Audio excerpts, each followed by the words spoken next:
In 2024, in the lead up to the general elections, the Prime Minister is clearly unveiled the BJP's Mission South. I'm Barkha Dutt, you're with the Mojo Story. The Prime Minister is on the 3-day tour to Tamil Nadu, Kerala, and Lakshadweep.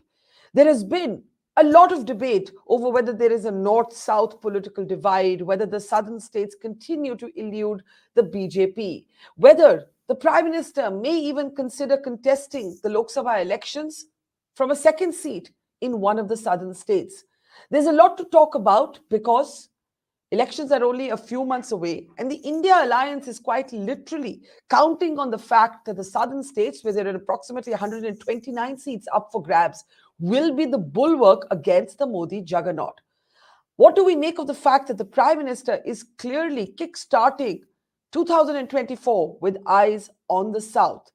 A three-state tour, as it were, to Tamil Nadu, Kerala, and Lakshadweep. Let me introduce our guests on the program today as we look at the BJP's Mission South. Joining us on the program is Yashwant Deshmukh, well-known political pundit, psephologist, the head of CVOTER. Also joining us on the program is Salem Dharanidharan, leader and spokesperson of the DMK. And also joining us on the program today from the BJP is its leader and spokesperson, Srikanth, Karunesh. Thank you very much, all of you, for joining us. Before I get the two politicians in, I want to bring in Yashwant. Yashwant, your recently concluded ABP-CVOTER survey specifically looked at the southern states, in particular Karnataka and Telangana. And you found some very interesting findings. On the one hand, the Congress seems to hold on to its advantage in Telangana and the Lok Sabha, but that doesn't quite work for it in Karnataka. But on the other hand, you find that the Prime Minister's personal popularity is quite high in both of these states. As you look at the BJP's Mission South, what are some of the trends and patterns that you see? In the last 10 years, Barkha, we have been consistently reporting there are three states where Rahul Gandhi's personal popularity trumps over Narendra Modi's popularity. They are, as I've been stating this, Kerala, Tamil Nadu, and Punjab. These have been three states where Rahul Gandhi has consistently scored over Narendra Modi as far as personal ratings are concerned. Beyond that, even though Telangana was recently won by Congress, even though Congress trumped BJP in Karnataka, these are the two states where Prime Minister Modi's popularity is still higher than the personal ratings of Rahul Gandhi.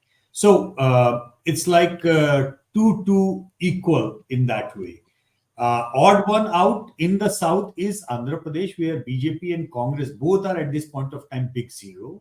However, in that particular state,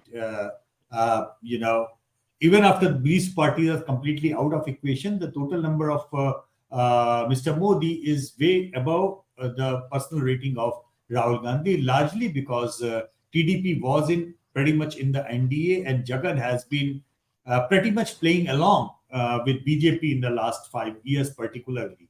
So that way, probably both the big two parties, TDP and Jagan Mohan's YSR party, have been kind of putting around Modi's popularity in Andhra Pradesh, even though BJP is a big zero as far as Andhra is concerned. So take Andhra Pradesh out of the equation. So in terms of personal popularity, it is a kind of a 2-2 scenario as far as Modi and Rahul Gandhi are concerned. But if you talk about politically, as the political party line and which way these states are going, obviously BJP is a big zero as far as Tamil Nadu is concerned in terms of electoral probabilities of winning seats big time. Same goes with Kerala. But BJP is pretty much in a pole position as far as Karnataka is concerned, and still manages to be in really good contest as far as Telangana is concerned.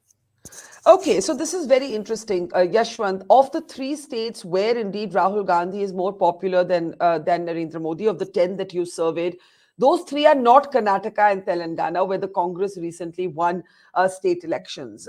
But let me bring in, before I come to Salem, Dharanidharan, Srikanth Karunesh of the BJP, a leader from Tamil Nadu. Tamil Nadu is one of those states where the BJP has really struggled to break in, where the Congress is in alliance with the DMK. There is talk that the Prime Minister might even consider a second Lok Sabha seat from the south.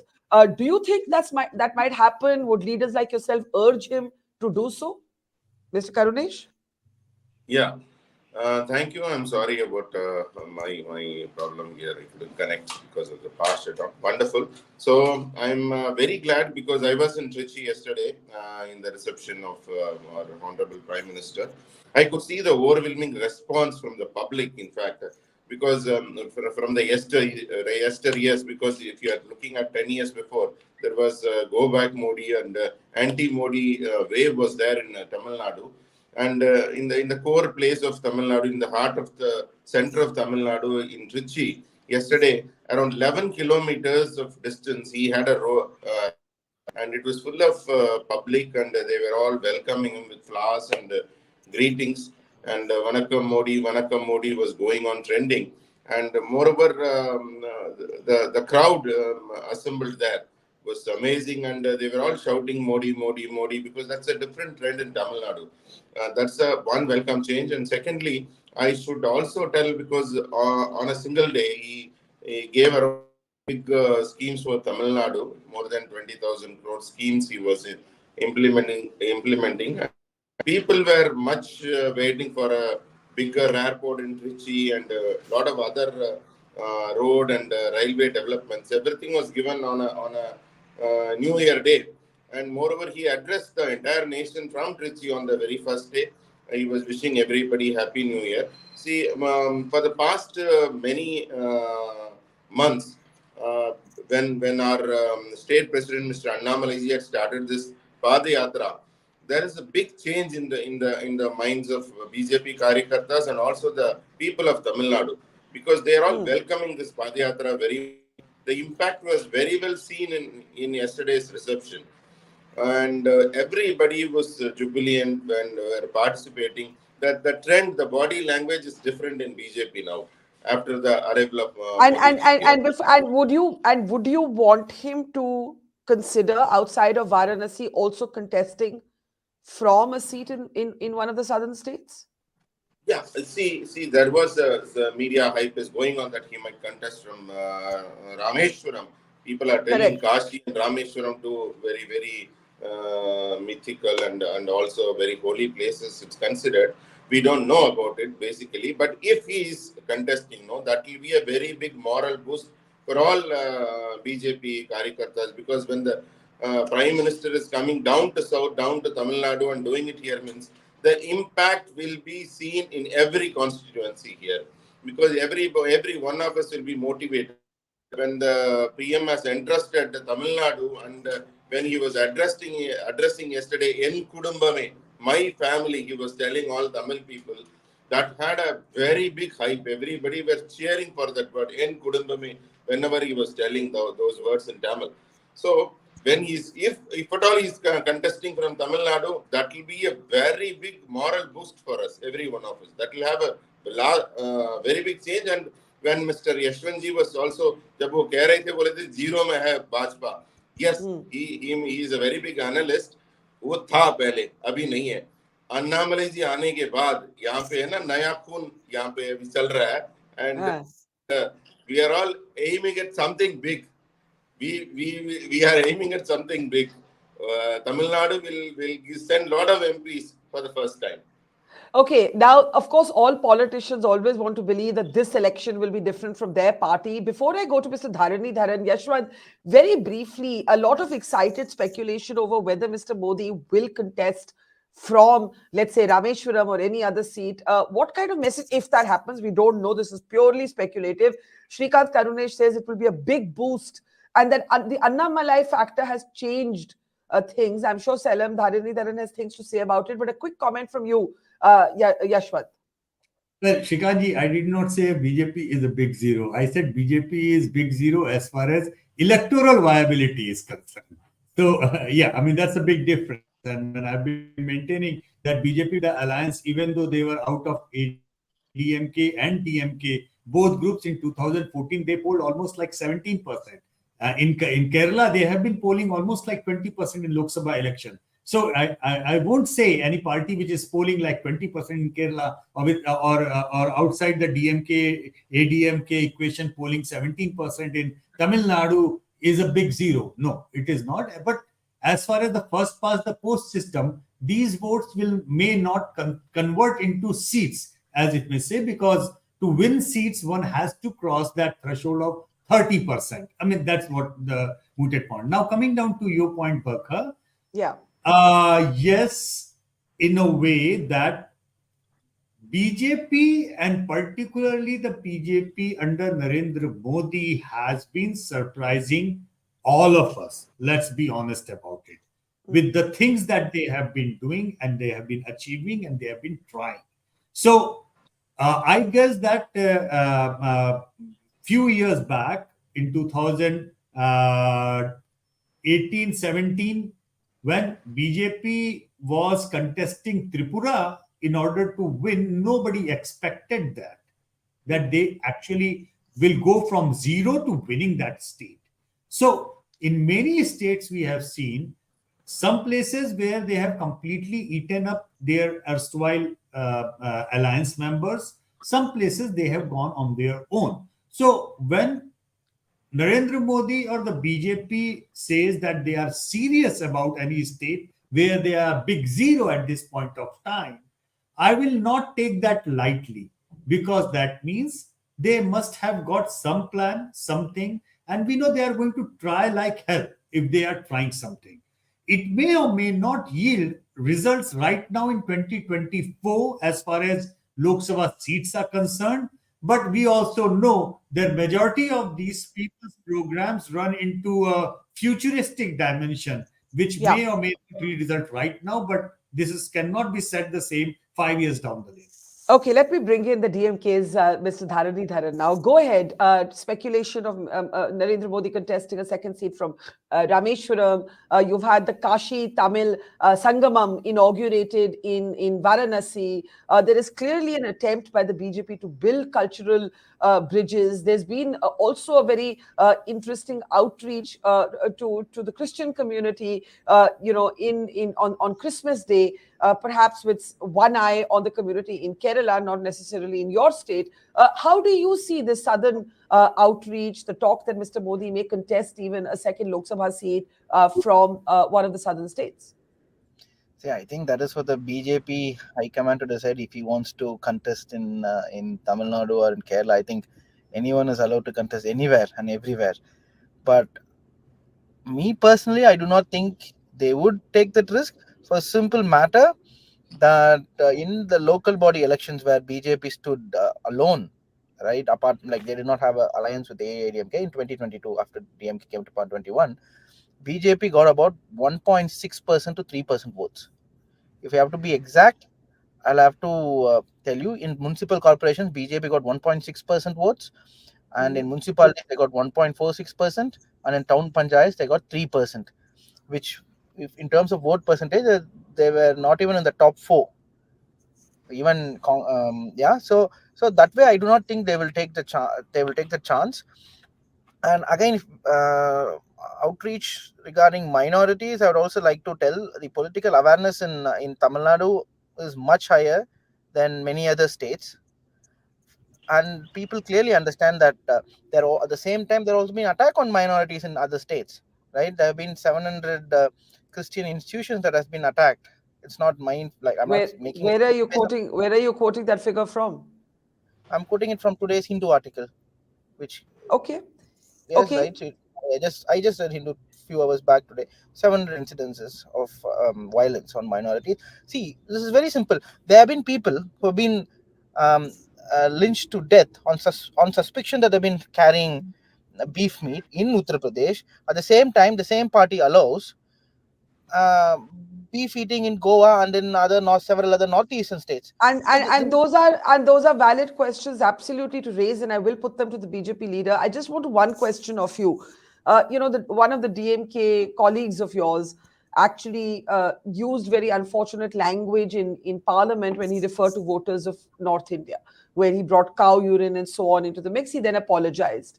That was one controversy for the DMK. The Sanatan Dharm comments by Uday Stalin continue to shadow politics, at least elsewhere in India. Do you think, as the BJP realizes that it needs to change, adapt when it moves into the southern states, the DMK, parties like yourself, will also have to adapt if you're going to be part of a national alliance like the opposition bloc, the India Alliance? Salem. See, I think the Honorable MP's comment, the party has distanced from it, and the Honorable MP himself has apologized. And I think the matter rests there. And with regards to Sanatan Dharma, Uday the Stalin himself has given several explanations, and there's a true. We are not against Hinduism, for that matter, any religion. We are only asking for equality within Hindu religion. That is abolition of caste. That's all we want. Equality. That's about it. There's nothing more to it. So when he spoke against Sanatan Dharma, he was speaking for the Hindus to bring in equality. Right? Tamil Nadu is the only state in India. I just make this point. Only state in India where people of all caste could become priests through a legislation. Right? So we are asking for certain things like that. Why shouldn't 80% of Hindus not be allowed to be priests, or 90% of Hindus? That's one thing. And another pertinent point I want to make is Tamil Nadu has been discriminated over the past 9 years by the BJP government. Though the Prime Minister today told that the funding has increased 2.5 times, that's playing with numbers. Let me explain. India's GDP from 2004 to 14 increased by about 3 times. Now it has increased by about 1.88 times. But GDP in 2004 was $700 billion. And today it's about $3,500 billion. So 5 times increase. So that's playing with numbers. We need to talk about percentages. Only if you talk in percentage, what percentage of money that was sent then and what is sent now, then you'll understand. For example, we had a very bad cyclone, right? We were not given any money. The 900 crores that was sent were a part of the annual package Tamil Nadu was set to receive as per the 2005 Act. But Gujarat, on the other turn, apart from the SDR of money they receive every year, they got 1,000 crores within 2 years after the cyclone in 2021. But Tamil Nadu hasn't received any money. It's been nearly and you fought with Nirmala Sitharaman over how the floods should be classified. I will take all of these points to Srikanth, Karunesh. Yashwant, I want to just bring you in for a moment before Mr. Karunesh steps in. The fact is, you've spoken about the personal popularity of Narendra Modi in these states. In Tamil Nadu, Rahul Gandhi is ahead, but in Karnataka, Telangana, Mr. Modi is ahead. How then would you explain?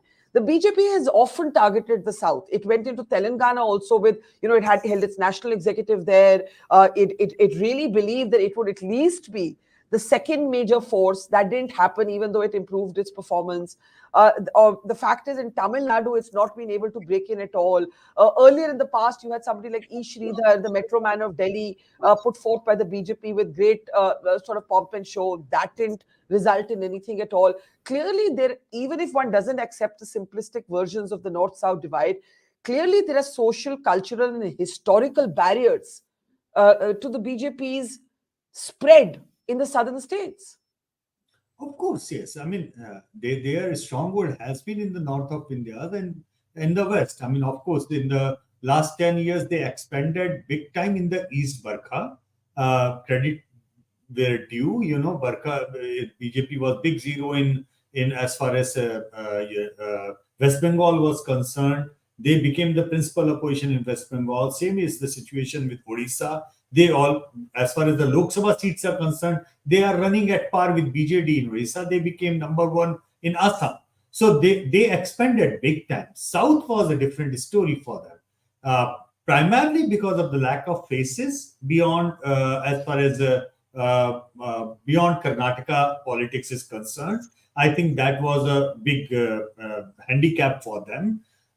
In the states where they were totally dependent on the ally partners, for example, DMK or ADMK in Tamil Nadu, TDP in Andhra Pradesh for that matter, and of course there is no ally whatsoever in Kerala is concerned. So it has been a story of one step forward and 2 steps backwards for many of the reasons. But does that mean that it's a story where it is going to struck there permanently. Nothing is permanent in politics. I mean, for that matter, even our DMK friends probably cannot take it categorically that tomorrow they will not be open with business with NDA after the elections are over and in case Narendra Modi wins a record third term. So all these parties, barring the Congress and the left front, in fact, I would even exclude left front for that matter, because against the Congress, left has been in alliance with the BJP on a couple of occasions. But apart from Congress, all these regional parties have been part of the NDA, have done business with the NDA. So that is the plus and the minus, both things. As long as these alliance partners were there, BJP was not really worried as far as their personal presence in these states were concerned. At this point of time, however, they are running without any partners, and that is where it's like going back to the square one, going back to the drawing board, and that is where we are looking at their drawing board right now. They seem aggressive. I cannot say whether, for example, in Tamil Nadu, barring Kanyakumari and barring Coimbatore, outside these two major seats, BJP's personal seat presence in Lok Sabha parameters is next to zero. I mean, electoral viability point of view. Yes. So how long it will take for the project BJP in these states, it's difficult to say. But they are trying their hard. They are trying their best. I mean, that credit should be given to them. Okay, let me bring in Srikanth, Karunesh at this point. There's a lot that's been said, both by Yashwant, one step forward, two steps back. I think is an interesting way to describe it. But also by Mr. Dharanidharan, who says that, come, Mr. Modi, if you want, everyone's free to come, but you'll be taking a risk. And Mr. Modi will not want to come anywhere where his win is not guaranteed. Why do you believe just the Anna Malai factor in itself, for example, has transformed things in your home state of Tamil Nadu? Srikanth. Yeah, I will answer one after another to the questions of our friend from DMK, Mr. Parmeshwaran. Before that, Yashwant जी को मैं एक चीज बोल देता हूँ, जहाँ पे 5 state का इलेक्शन हुआ था, वहाँ पे हम लोग सरप्राइजेस दिए थे. See, every predictions were totally against the BJP and favorable to Congress. That time we were very clear. Yashwant ji has to hear, Yashwant ji like us, उनको कांग्रेस से उल्टा सुनना पड़ता है, आपसे उल्टा सुनना पड़ता है. This is life of journalists and psephologists. ये तो हमारा चलता ही है. Both sides accuse us of bias. But go ahead. We will put 1 before that or 2 before that. Don't worry. It will become a valid number. It will not be a 0. We will have some number before that. Don't worry. Okay. All right. And that's optimistic. I'm optimistic about my party and our performance. And mainly about Mr. Parmeshwaranji's comment. Nothing about the local body elections. The data he gave was wrong. We didn't contest in all the seats. We contested only from 40% of the seats, but we scored 7.5% votes. See, that's a huge difference. Had we contested in all the seats wins, because in the last minute only AIADMK withdrew from our alliance. So we didn't have the chance to file our nominations in all the places. So because of the technical flaw, we scored very well. In fact, Mr. Karunesh, you have to acknowledge, but you have to acknowledge that there are barriers which are cultural, they're linguistic, they're historical, right? These are real things. These are real things. In particular, आपका हिंदी तो ठीक है, लेकिन बहुत से प्रदेशों में हिंदी के खिलाफ भी एक सेंटिमेंट है. वही है ना. I'm telling you why we are very optimistic. Means our main ambassador in Tamil Nadu for the growth of BJP is Mr. Udayanidhi Stalin. He is so hardly working for us. His every steps and measures are giving us too much of advertisements, too much of popularity, and people are coming to us. From secularism, not only in Tamil Nadu, in pan India, everybody shifted. We are also Hindus. हम भी हिंदू धर्म follow कर रहे हैं, हम भी सनातनी हैं. Everybody started telling. And DMK, they were even चप्पल जूता मार रहे थे राम का जो तस्वीर को, राम का जो रूप को रख के. अभी they were against all this god and goddesses. अभी ये बोल रहे हैं we are not against Hindus, we are not against Sanatan Dharma. So totally the trend has changed. And the MP what you referred, who called all the he is known for eccentric behavior, and people are so irritated by all these things. They see with some negative ideology. उनका है ना पूरा वे उनका जो काम है ना futuristic जो बड़ापन के लिए इम्प्रूवमेंट के लिए कुछ नहीं सोच रहे हैं. They are always कुछ ना अड़ंगा. हिंदी कोई समस्या, ये समस्या, वो समस्या, मतलब लोग को दिमाग को एकदम गरम रखते हैं. तो they are made to think. Okay, So let me get Salem Dharanidharan on this. You keep saying that the Sanatan Dharma was not an anti-Hindu statement, but the fact is it's had ripple effects elsewhere in the country. A Kerala minister has made comments about the Ram Mandir at Ayodhya. That has had ripple effects elsewhere in the country.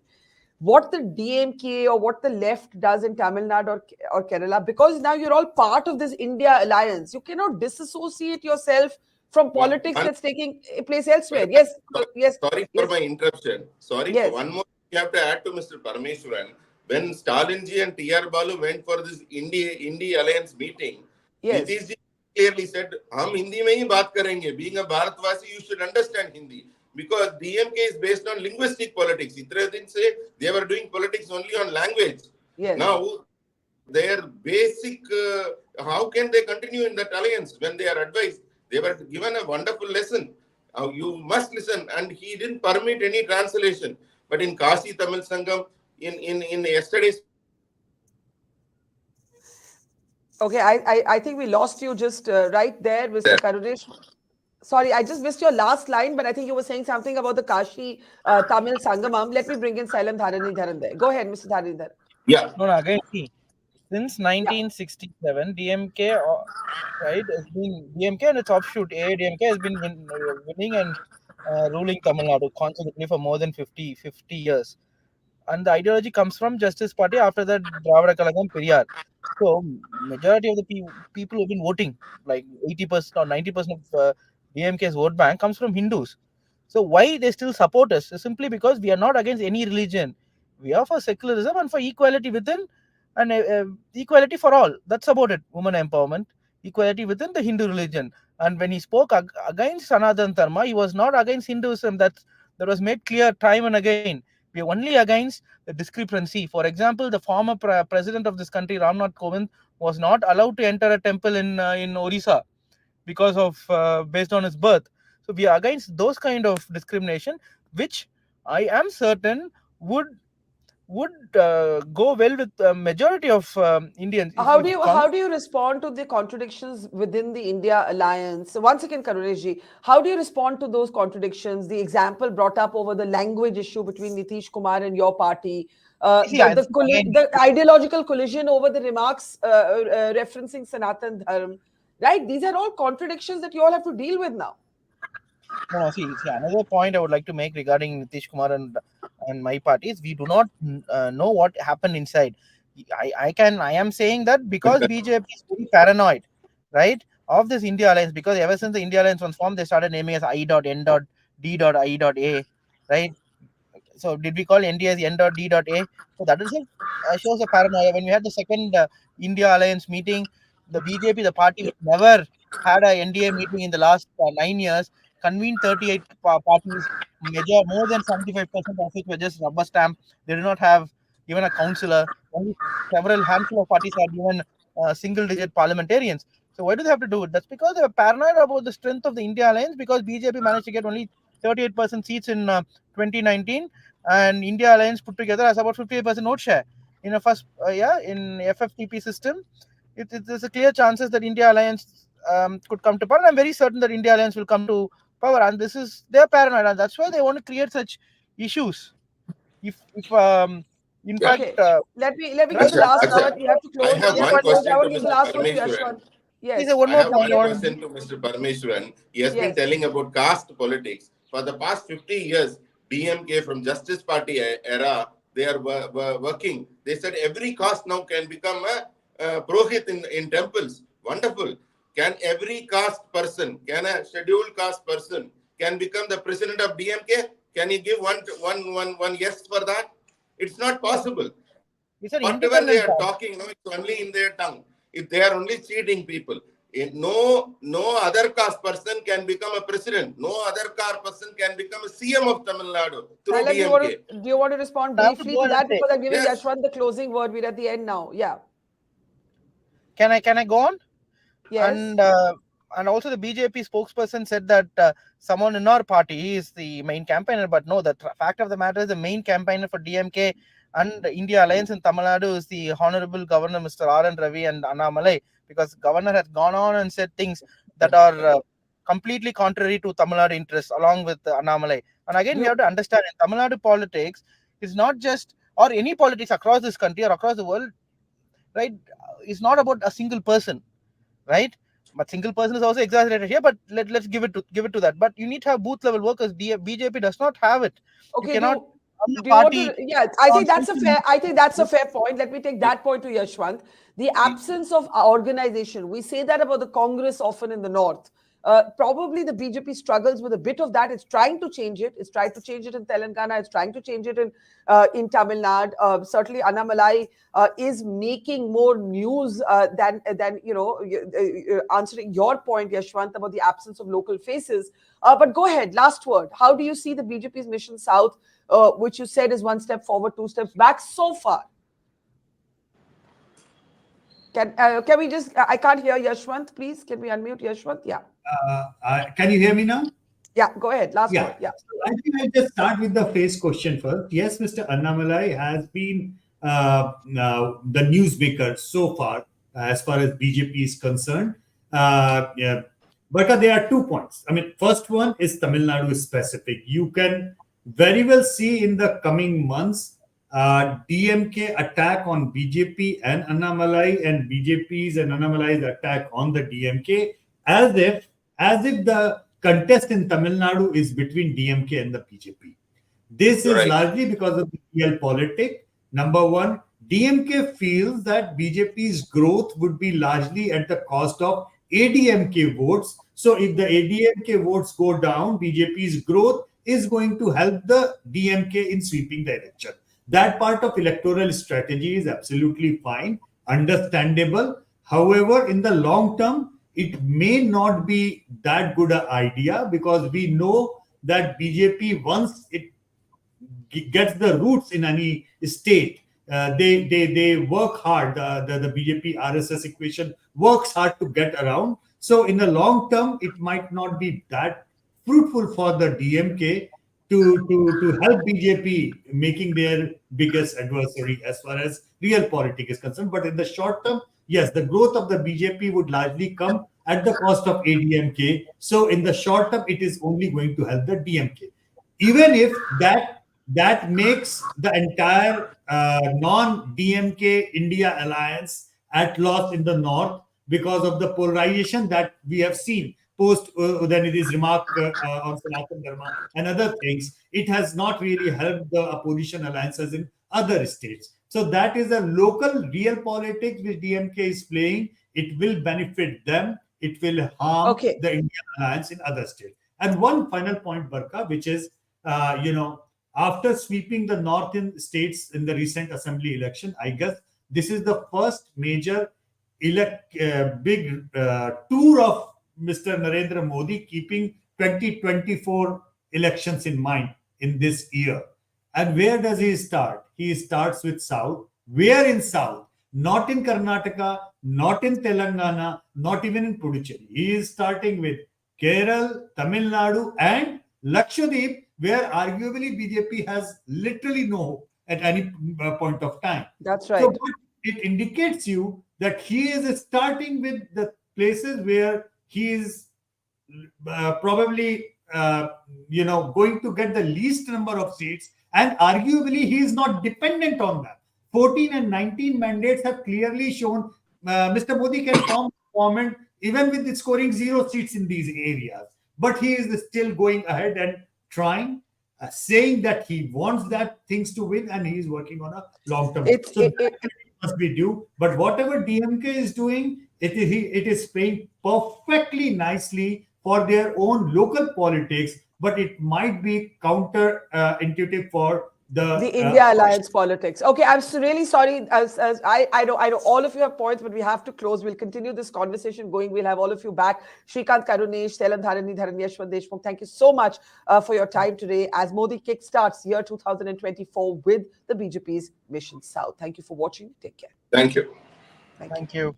Mojo Story has always made a commitment to its viewers to go to where the story is. And as you can see here, we are at the epicenter of the Israel war on Gaza.